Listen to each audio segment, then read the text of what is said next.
Okay, hello everybody. I hope you're all well. My name is Simon Holton and I'm the founder of Negotiation Mastery. And in this short video, I'm going to be talking to my friend and colleague, Mike Reddington, who is an expert forensic interviewer. Mike, do you want to tell people what it is that you do? Sure, and it's great to be here with you, Simon. Thank you. I am by trade an executive resource and certified forensic interviewer. So as a certified forensic interviewer, my teammates and I were responsible for traveling the world. It's how we met, and teaching investigators at all levels, public sector and private sector, how to obtain the truth by rapport-based ethical means. Non-confrontational would be the key differentiator. And now as an executive resource, I really focus on executive education with my disciplined listening method, teaching executives how to reduce missed opportunities and increase commitments to action by implying strategic and ethical observation and persuasion techniques. Fabulous, fabulous. And am I right in thinking that you just finished writing a book? I did, yes. And what's the book called? Disciplined Listening. Disciplined Listening. And when's it going to come out? We're looking at January of next year, 2022. Fantastic. Yeah, fantastic, fantastic. Great. And so, yeah, exactly. I mean, as you said, we met probably nearly 10 years ago or something like that at a conference, presenting together in Ireland, and we've stayed in touch since then.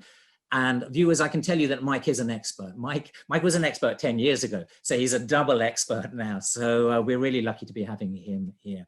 And what we're going to be doing, we're going to do a series of 4 short videos around the idea of dishonesty in negotiation. So negotiation is in my field, and I know that a lot of my clients and such like are one of their big worries is, yeah, but what if the other guy lies or holds information back or misrepresents it in some kind of way? How can we find that out, and what do we do?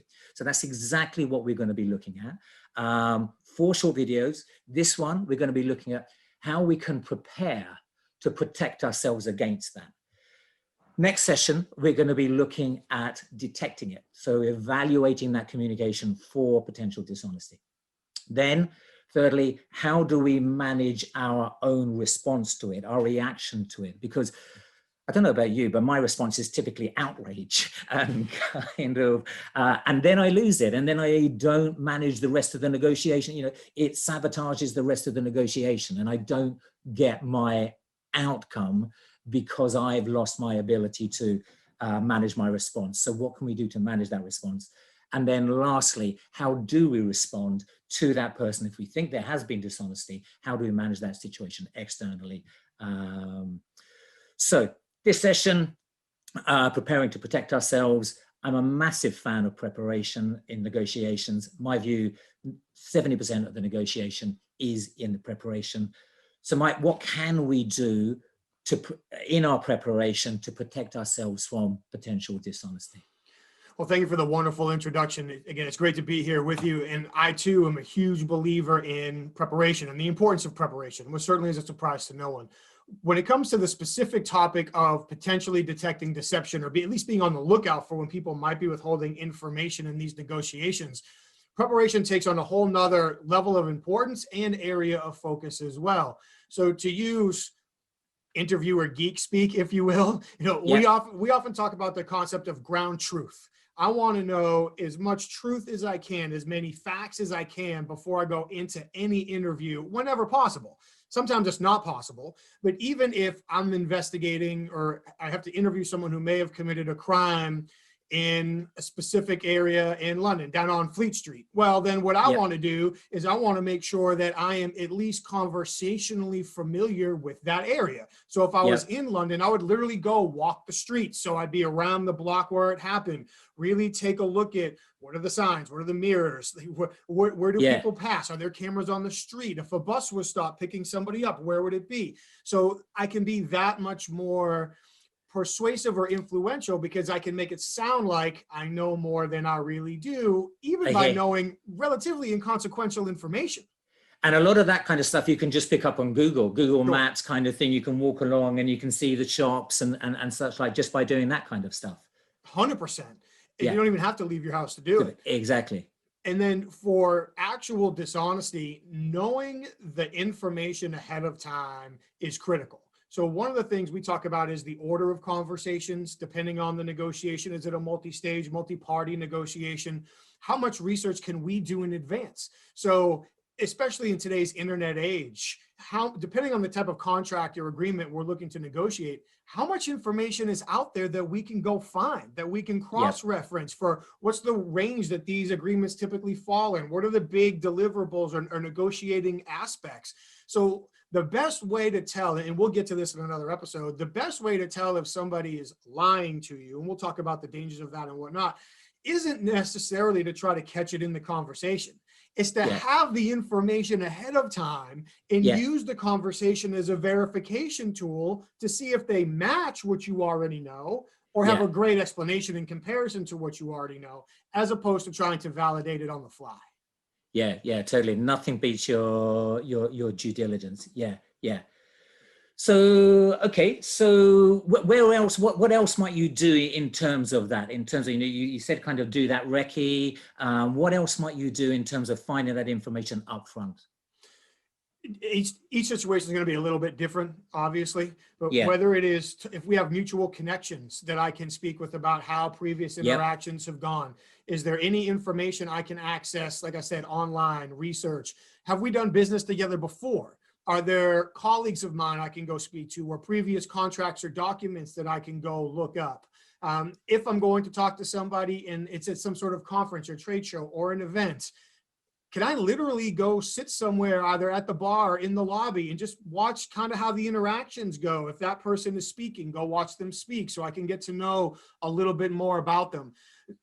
Also, hand in hand with that, and I'm sure this goes right in line with what you teach, is I want to document what I'm okay leaving the conversation with in advance. So if I have, this would be the perfect agreement for me. This is my plan B, plan C, plan D. So that way I don't end up negotiating against myself in the heat of the moment and trying to think, well, okay, is this okay? Am I willing to accept this? Why? Which is taking away from the actual conversation that we're having here. Yeah, absolutely. So what you're saying basically, is really thoroughly do that research beforehand, because I absolutely, as you say, I stress preparation for the negotiation, and people go, yeah, I prepare, and I'm thinking, I bet you don't. I bet you, to be fair, life is busy, and so we might plan an hour for preparation, put it in our calendar, but then the world gets in the way and we find ourselves in the taxi turning up at the office and going, who are we talking to again? What are we talking to them about? Because just the world gets in the way. But you're saying even that hour that you isolated, protect that, but so much more, that the more preparation you put into it, just the less likely you are going to get caught out with them slipping through some kind of misrepresentation that they were hoping to try and get through, kind of thing. Agree entirely. Is prepare for a purpose. And so when we are preparing, we're not just doing it because, okay, let me just get some stuff together.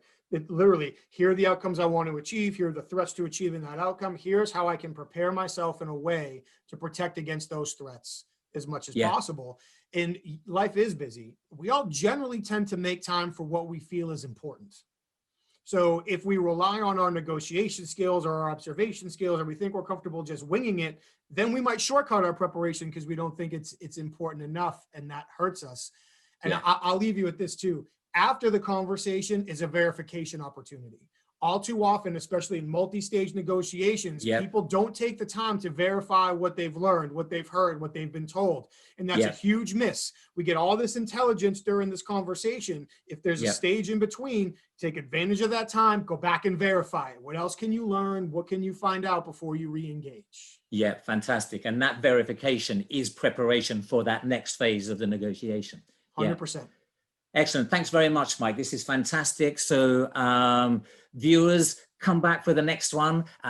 We've been looking at how to prepare to protect ourselves against any dishonesty. Next one, we're going to be looking at evaluating the communication